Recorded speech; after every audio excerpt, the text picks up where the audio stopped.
Hello, everybody, and welcome back to the Cryptoconomy podcast. Today, I'm very excited to have Aaron Kong of Osmosis here to tell you a little bit about what they're doing with the Cosmos blockchain. So, thank you so much for being here, Aaron.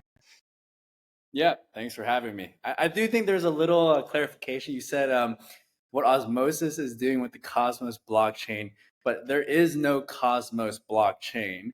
There's a Cosmos Hub blockchain, which is the blockchain for the native token Atom, um, but there's no specific Cosmos blockchain. Cosmos is like this ecosystem of blockchains that are all they're not necessarily tied together, but they are all interoperable seamlessly because of the underlying tech stack.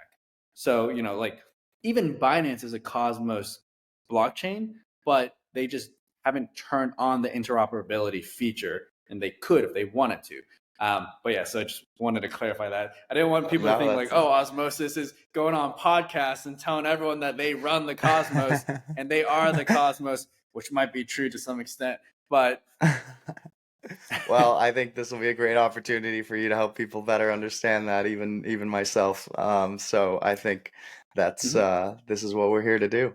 So I guess maybe just to get started, if you could briefly just touch on your background, how you got interested in crypto, and why specifically you were Mhm. attracted to this project. Yeah, so I mean, I've been in crypto for around 6 years. Started off just really diving in and being obsessed and like scouring forums and researching all these little shit projects, which ended up, screwing myself over or holding too long at the top and holding ant shares all the way up to $195 and just never taking profits. So I've had my experience in the bulls and bear markets. I've taken my lessons along with it, but I guess, before all that and before 2017, what really got me into this digital world was my obsession with video games. And I used to be a professional World of Warcraft player. And Oh wow. anyone that's played World of Warcraft or any like RPG video game or MMO video game, massive multiplayer online game, there's this digital world where you can interact, you can make gold, you can go buy items, you can go in an auction house, you can buy things there, you can trade with people, you can do favors for people, and all these things are kind of if you take away the analogy that Vitalik always brings, that World of Warcraft was centralized because there is this superpower that can just change the code at any time. But let's say they never change the code.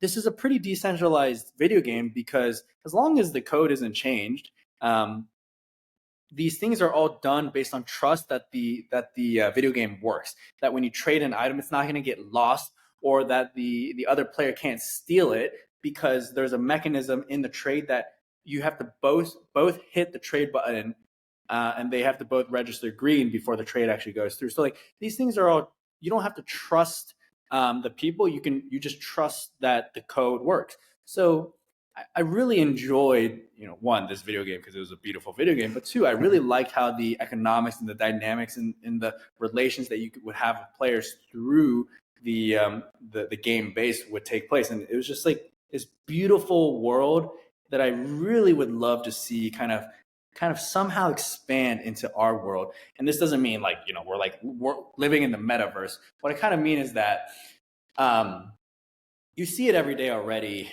just in bits and pieces. Whether it's in China, every single place you go and buy food, you're buying food with your phone on one super app. The super app is WeChat. You talk to all your friends on WeChat. You look at stores on WeChat. Stores have their storefront on WeChat. Your money's on WeChat. You have WePay. You pay each other through WeChat. So all these things are done in this super app, and they all kind of intermingle with each other. Now, I don't actually know if WeChat allows you to like make investments through it, but this would just be the next step, right? Like, why aren't you able to take the money that you got paid from your friend and invest it in the same app? And then you take those investments and you can sell them for cash, and then you go buy food with that same app still. So this is all in one place, all in one hub. And this is kind of, I really would love to see the whole world have this consolidation of their lifestyle. So I have this obsession with consolidating and making my life clutter free. And I guess the jacket hanging on this thing doesn't really prove that I'm clutter free, but but everything I have is meant to make my life easier, because I believe this frees up bandwidth in my mind. Anything from my dishwasher, or sorry, my laundry machine, it's a 2-in-1 laundry machine. This makes my life easy. I go down and it's already dry.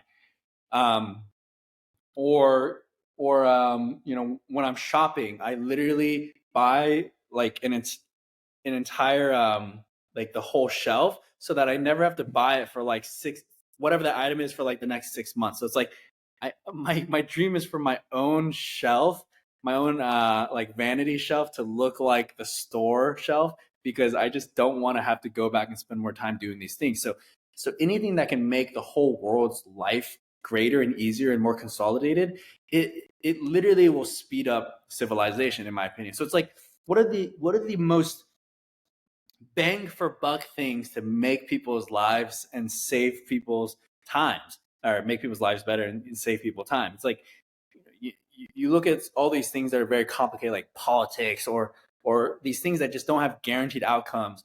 But if you reduce the amount of traffic someone spends, or the amount of time someone spends in traffic, this is automatic life improvement.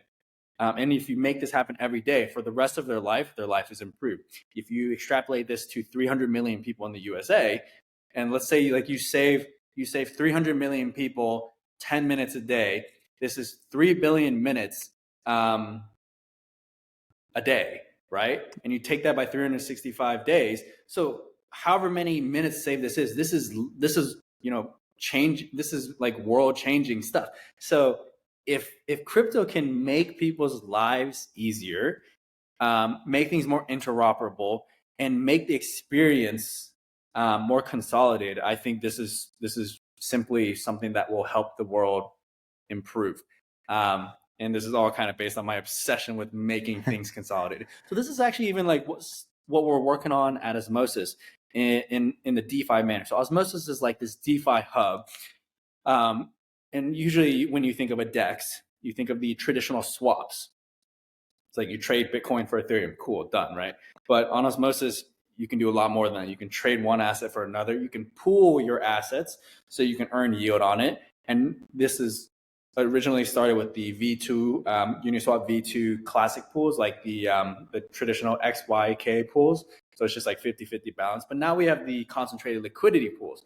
So it's almost the same thing as the V2 pools, but V3 concentrated liquidity from Uniswap, which we have adopted and we have made even better, in our opinion, essentially takes these V2 pools, but you can have an infinite amount of them. So you have all these pools that have this range, but once you fall out of the bucket, this is your tick. So we have these V3 pools as well, and you can earn yield on them as well, and you can get much more. You can make much larger trades with much less liquidity. So these new pools are magnitudes more capital efficient. Osmosis also has perps on it. We have power perps as well, which is kind of like a very fun play on perps, where it's the square of the price of that asset. So if the asset is, let's say, like 80 cents, the square of that is 64 cents, I think. But if that asset goes up to like $2, the square is $4. So this is a very interesting dynamic, because if it's under a dollar, it goes down, but if it's over a dollar, it goes up, right? We have lending, we have DeFi leases, we have something called Stream Swap, which is essentially like launch tokens that are launching. They can kind of do price discovery on Stream Swap. We even had like music, music. It's called Symphonia, where you can list like music tokens through certain artists. Oh wow. And we're even working on our own native perps coming up as well. And we have I think one of the biggest things that we are working on is this native Bitcoin bridge, which is very similar to the Thorchain bridge, but we're going to do it better, faster, and cheaper. And because we have much more, we have liquidity that can be traded through. this adds more features on top of it. So right now, like what Thorchain does great is that they can, they have the ability to swap Bitcoin over to Ethereum.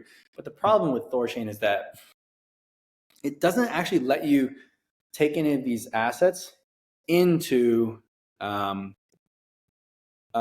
and hold it there. You can only pool Bitcoin into a Bitcoin rune pool, or you have to go all the way to Ethereum. So there's like nowhere to actually like place it in Thorchain. Think of it as like a highway, and you can either take the bridge toll that goes above, or the regular road down here. And this is where people want to like go and like eat food and hang out and meet their friends. But Thorchain never lets Bitcoin ever come down here. It only allows it to skip over. So this is, strategic on their part for many reasons, but there is much more left to be desired because they don't let you do the other half. So we're going to allow this, and we can make it faster as well. And because we have the liquidity, we can swap this to anywhere. So that's I yeah, I don't mean know that's a lot that you when I guys have got going on. started. So I guess maybe just to take it back a few levels, there are a lot of places that you can park your money in crypto, that you can stake, that you can join liquidity pools. Yep. What is your pitch to people? Is it that this is safer, that it's potentially more profitable, that there's more liquidity? How do you make the pitch to the person that maybe wants to park it on Solana somewhere, or might be, interested in sticking with ETH, Sure. Well, here's the thing. It's like there are many advantages to all these ecosystems, but the main thing is like what people should do is explore Cosmos and explore Osmosis, because there's nothing to lose. It's interoperable with all these chains, so you can, if you want to keep your stuff on Solana, cool. But if you want to take some of it and come explore Osmosis, you should do it, because one, there's nothing to lose, but two, there are a lot more DeFi suites offered over on Osmosis.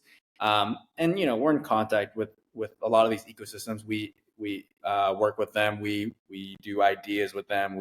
Whether it's co-market, whether we bring over incentives, or bring over their tokens that are being listed. These things all exist over in Cosmos. So I think it's really important for the user to just explore the ecosystems and determine for themselves if they prefer something that's a little more advanced, cheaper, faster, better, or if they want to, not take those routes. But, I think one of the key things that the Cosmos does have is a very welcoming community. People aren't gatekeepy. People really try to help users, really explain things. If you toss a question up on Twitter, you'll get help on exactly what you're looking for, whether it's running a validator, whether it's trying to reach a team, whether it's just a simple question on how to join some kind of liquidity pool or use a product. So I think the Cosmos community, especially Osmosis, is very welcoming. And I don't know if you would necessarily get that in these other communities as much, or if other communities place that much emphasis on new users coming in and really taking care of them. So I think that's one key factor that we have.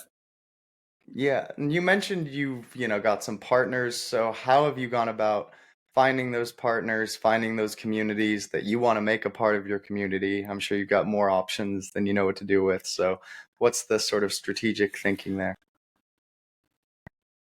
So I mean, there are many different types of partners, right? Like whether it's a team that's building on Osmosis, whether it's a team launching their own chain with the Cosmos tech stack, or it's a team that's an external ecosystem. Maybe it's like Cardano or Ripple or the OG Bitcoiners community, or the Solana ecosystem, or like the Orca team over on Solana, or the Bonk meme coin DAO over on Solana, or even the AVAX guys, even the Polygon people. So like, we're connected with all of them. We have great relations with, I think, everyone. And, each relation is a little different, but really we just kind of seek how can we work together, whether it makes sense. And if it does, we should. And sometimes this is simply maybe a Twitter space discussing ideas. But sometimes it's as like incentives to launch liquidity pools on Osmosis. So Kava is a team in the Cosmos ecosystem that we work with pretty closely, and they have a program called the Kava Rise program, where they essentially are pushing the adoption of USDT that is issued via Kava, or Noble, which launched USDC via Circle. We work closely with them, and whether it's like their launch, we had a pretty big hand in it, or helping them with the actual technical side of things, we help them with as well. So we work with all these teams in different ways: marketing, incentives, co-funding things, grants, technical sides. Awesome. So what has your experience been working just generally with Cosmos? Is there, a particular reason where you like sort of incubated by them? Did you, start as one of their early projects? Could you just walk me through what your experience has been like working with them? So you're talking about Osmosis? Yes, Osmos. So again, like, there is no team that really works on Cosmos Hub alone. Cosmos has no like central entity. It's not like Cardano or Ripple or Polkadot that has these foundations. Many would argue that the Cosmos Hub, Atom, the token, is one of the most decentralized tokens in all of crypto, outside of like Bitcoin, probably. And it's because even if you go to governance on the Cosmos Hub, you'll see that the people with the most backs, or like the founder himself, isn't even able to get across the proposal that he wants because it's that decentralized. But Osmosis came to be because so there was this company called AIB, stands for All in Bits, and they created the Cosmos Hub Atom. But I think there were some like differing views, and a few years ago, most of the key members all split off and started their own projects.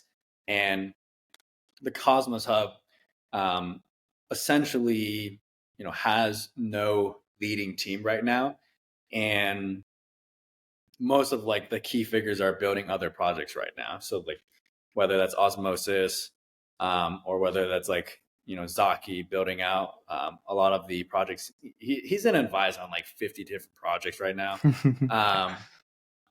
So it's like the Cosmos doesn't fund. There is no the Cosmos. Yeah. There's no entity that's behind it or anything really. It's kind of I like this thing actually that like like came that. out in Yeah, like the most like weird organic way, and then it just yeah. exists now. So like like if someone were to go after the Cosmos, there would be no one to go after. Like no one Yeah. is the central figure. The founder can't even get a proposal to go his way, because people just disagree with him, and it's like the most decentralized ecosystem out there. I mean, I think that there's a lot to be said about that. I think that's important. I think people need to be careful when some of these projects are heavily funded by, like Solana Foundation or something that, that can mean often they can't stand on their own without that kind of support behind Yeah, them. exactly. I mean, this happens like you see when a team like maybe Polygon has this gigantic treasury and they're just willing to hand out $1 million checks. So even if a team, like a small team building some kind of app on Polygon, is able to like create a great app, this doesn't mean they're going to get adoption, right? So like you can pay for all these partnerships that you want, but getting user traction and adoption and stickiness is not as easily done. Have you found it difficult to compete as a result, or do you feel you don't necessarily need to compete? Compete with who? Like With Polygon? the Ethereum, the Polygons, the Solana Foundations, are people coming to you thinking this is one or the other, or can you typically say why not both? Okay, no, those. I don't think these ecosystems are like. I don't think we should stress too much about the competition, because we're really just focused on users using the products that we create. And we find that users really will adopt the best products, especially if it's in Cosmos, because everything is so interoperable. It makes life so much easier for users. But I haven't really found us like competing too much in that sense, because we feel that there's enough to share. And users can also use both ecosystems. This isn't, like when I was a DeFi degen, I would spend a lot of my time across like 3 or 4 ecosystems. So as long as you're in the top 3, you're probably good. And I think certainly we would be top 3. That's a good place to be. Mm-hmm. So have you noticed that you're having more success maybe like in certain geographical areas? Have you noticed that shift? Are you, putting more time and effort into certain parts of the world as regulatory uncertainty has increased in the US, for example? Or have you Yeah. just been sort of, yeah. I think most of our users are either in the USA, Korea, or Europe, which I guess Europe is a very broad generalization. But no, we haven't really focused too much on specific areas, because I think the main thought is that as long as we just keep building the best product, focusing on a specific country is not really super relevant. This can be a consideration down the road when, let's say, like we feel like our product has hit some kind of perfection, which in theory we never hit perfection, but we always strive for it. But no, not right now. Like we're not really super focused on any specific area, but we are keen on like kind of keeping our eye on Asia. I do think this is worth considering, but I think in the meantime, it's not really something to like rush into. Yep, yep, that's wise, I think. Have you guys been heavily affected by the market cycles? Have you, put strategies in place where, during a bear market, you're focused more on, some part of the business, maybe building out new features for the product versus focusing more on marketing? Or is that something you just don't really think about and you just focus on what you guys feel like you need to do? Yeah, I mean, we do some. Like we do a lot of co-marketing with teams that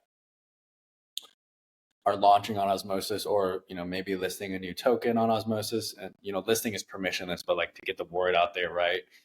Hmm. And then we do a lot of events. But I think a lot of times, like the paid marketing can be tricky, because usually these end up being like some kind of campaign where it's like people just want to farm the rewards and then they just dump it after, and like it doesn't actually hold sticky users. So the real thought is, how do we create marketing that's actually going to retain users and drive volume that's long lasting, without like throwing 50 grand at something silly and then it literally just does nothing. Yeah.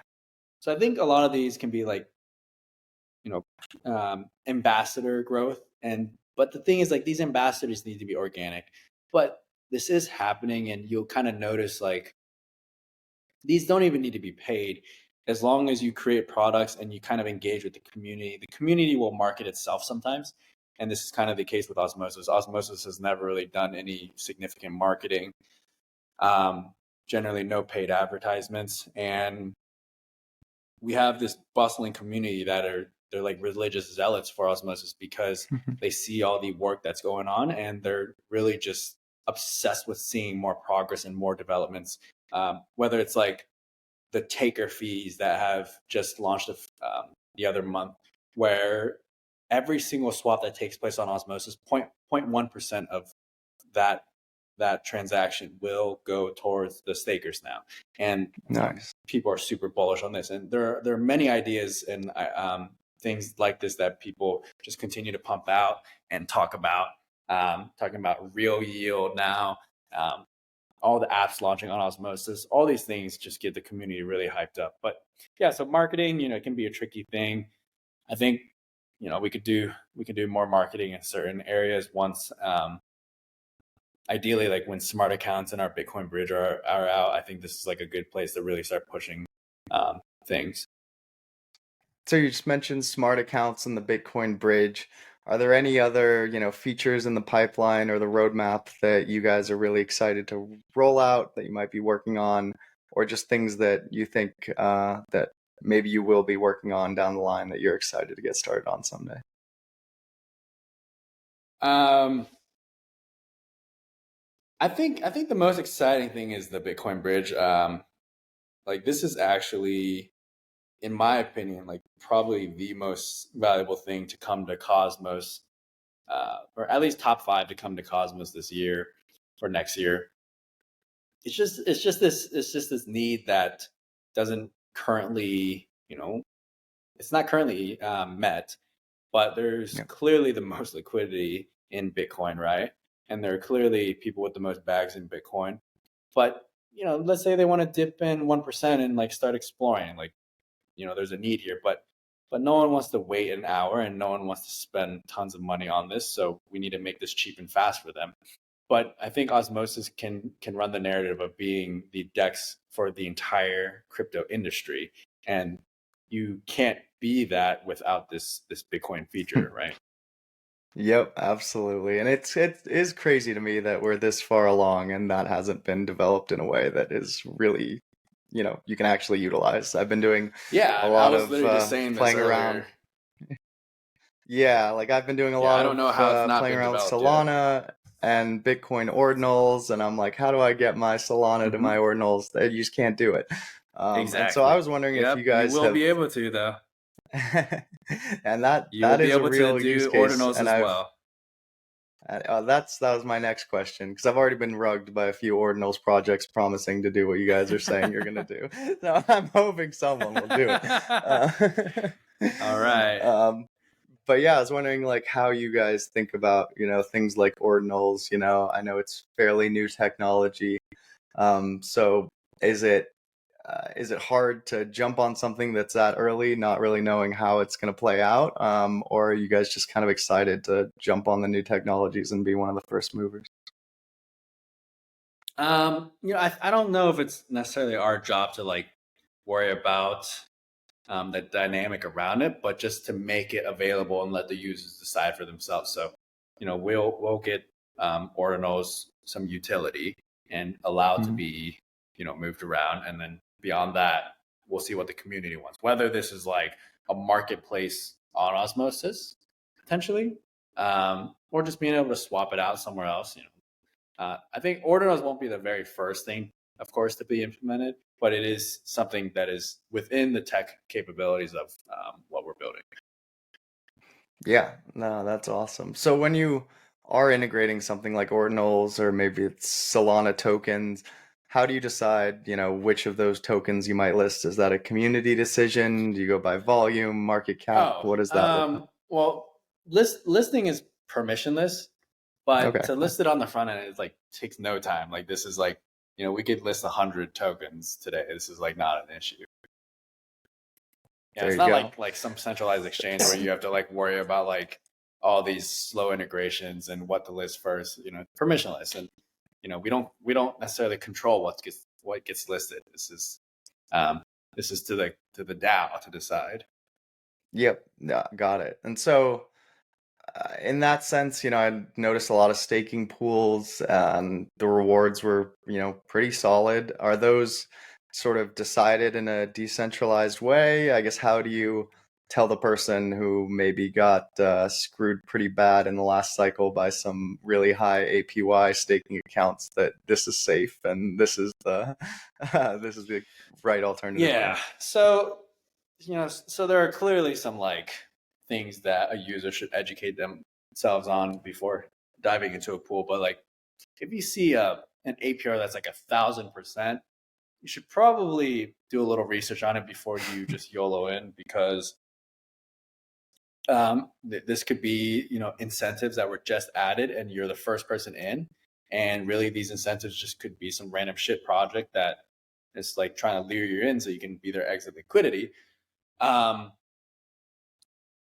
Or, let's say an APR is around like 50 to 150%, and be like, why is it so why is it higher than normal? Maybe volume's up, maybe some kind of token, um, you know, like airdrop is happening around it, and there's some hype around it.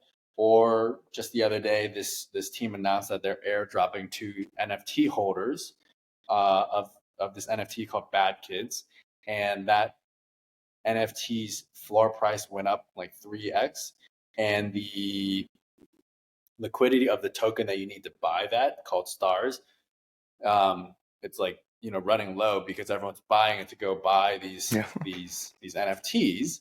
But the swap volume is through the roof, which is making the APR go up as well. So you do a little research and figure out, why is this APR up? Is this organic? Is this real? Is this sustainable? Am I going to get rugged?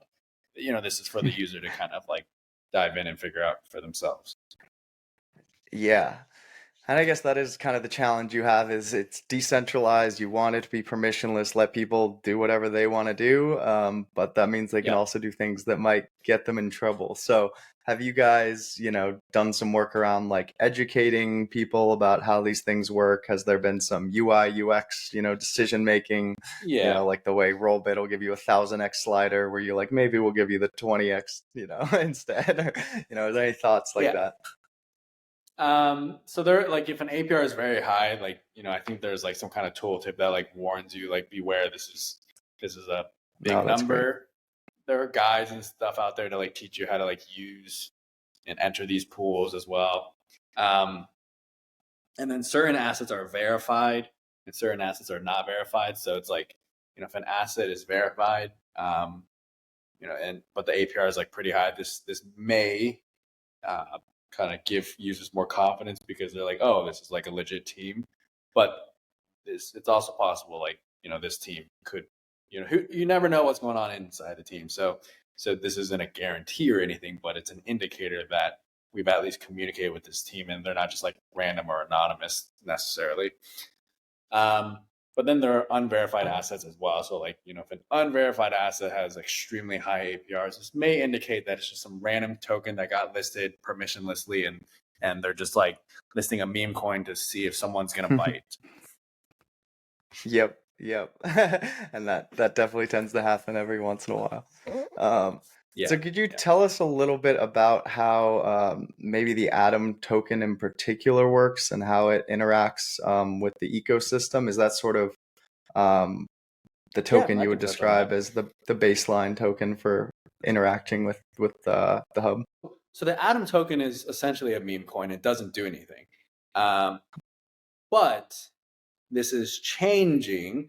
Historically, it was just like a random meme coin that just kind of has great tech, but it wasn't actually used. Nowadays, this is shifting.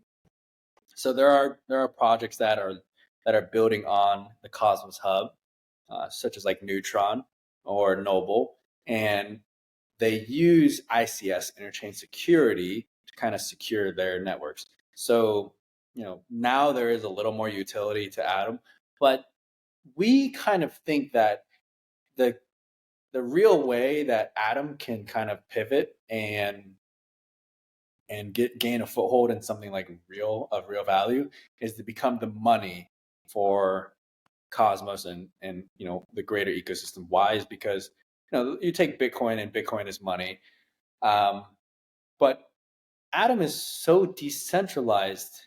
It actually has this robustness to it. So by being so decentralized, no one really gets to control it besides the community vote. But the community vote is generally very split 50-50. So it's actually like a very fair system we kind of see. But other than that, like, there is no real use case for Atom right now. Maybe eventually, but right now, there is no real value accrual to it. You don't need it to do anything. Like, you need stars to go buy an NFT on Stargaze. You need Osmo to, use for fees on Osmosis. But luckily, on Osmosis, we have something called fee abstraction, where you can have any token on Osmosis or in your wallet, but you don't need Osmo to pay fees. You can just use fee abstraction. So you can pay for your fees in any token. It just, the Osmosis blockchain will swap this token for you and take care of the fees for you. So, Osmo has a utility, Osmo has a DEX, and this DEX drives volume and brings revenue to Osmo holders and stakers. So right now, Atom from the Cosmos Hub doesn't really have a huge value, but it does have a much larger market cap. But hopefully this narrative for the Cosmos Hub and Atom kind of continues the shift, and then eventually it gets adopted as this Cosmos Hub money.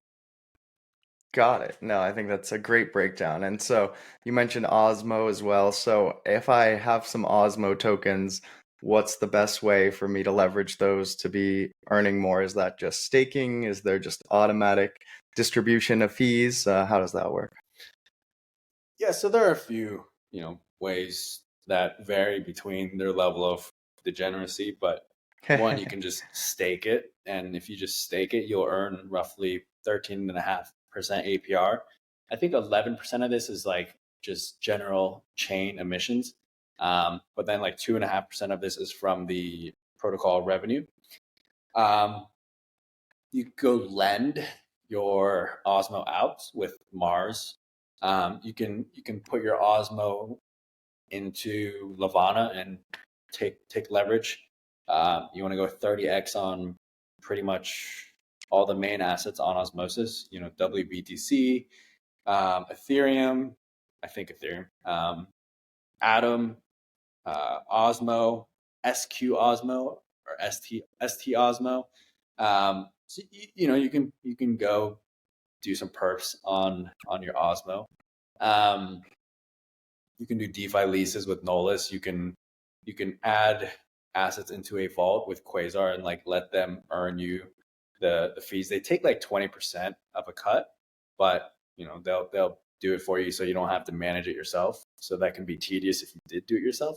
So there are tons of ways to use Osmosis and Osmo itself within the DEX. That's awesome. Those are all really good to know. So, shifting away from Osmosis a little bit and to you personally, are there any projects that you're really excited about that are coming either soon or already out? Maybe these are teams you've worked with, people you know, or just things you're following along with that you think are going to be important for the general market going forward. So I think one of the biggest things was DYDX migrating from Ethereum to Cosmos. And this is a huge narrative play because they are the most successful dApp on Ethereum. And they left for Cosmos. They're not like entirely gone yet, but like they're eventually migrating away fully. But they have already launched their Cosmos chain and it's working and it's succeeding and it's going great. So this is kind of proof that one, Cosmos is the way to go. Two, it works. Three, the biggest players are willing to make this bet. I think this is one of the greatest plays out there. As far as like some coming up that I'm excited about, I think Namada is very exciting, and they are one, they're airdropping to Osmosis addresses and Bad Kids NFT holders, but they're also like working on a lot of privacy features, and I think this is something that a lot of OG crypto guys are very excited about, and it's more enticing to use Osmosis if it also integrates with some privacy features, and Namada, I believe, will be bringing some of those. That's huge. Yeah, I would love to see more of the privacy come back to crypto. I think last cycle there was a bit of a hole in the market there. Everyone was kind of too scared to do it, unsure about the regulatory sort of restrictions and stuff. But I think this cycle, a lot of people are taking a second look at it and figuring out how to make it work, given what they know now. So I think that's very wise, and I think a lot of people will be interested in that. But I think those are most of the questions I have for you. I think you've done a great job of breaking down how all these pieces fit together, what makes you guys unique. Are there any specific places that people can learn more about you, links to your website, Twitter, so on and so forth, that you might want to plug for people? Yeah. So for Osmosis, you can just go to osmosis.zone. For myself, Twitter is just Aaron X Kong, and you can DM me or tag me in anything, and just chat about anything. And then, like, you'll find on Telegram as well. Our chat is very welcoming, and any questions that anyone has, you can ask them on Twitter or on Telegram, and you'll get an answer pretty quick. Our Telegram can be found on Twitter. You just go, like, it'll be in the link. Well, it should be. So it should be very easy to kind of enter this ecosystem, and this community is not gatekeepy at all, and very welcoming and helpful. Great. And I'll make sure all those links are in the episode description and tag you guys across social media, so it'll be easy for you guys to find them. I encourage you guys to follow along, and we'd love to have you back sometime soon to follow along with your progress. So thank you so much for coming on. And for all you listening, thank you guys for listening, and we'll be back with another episode soon. Awesome.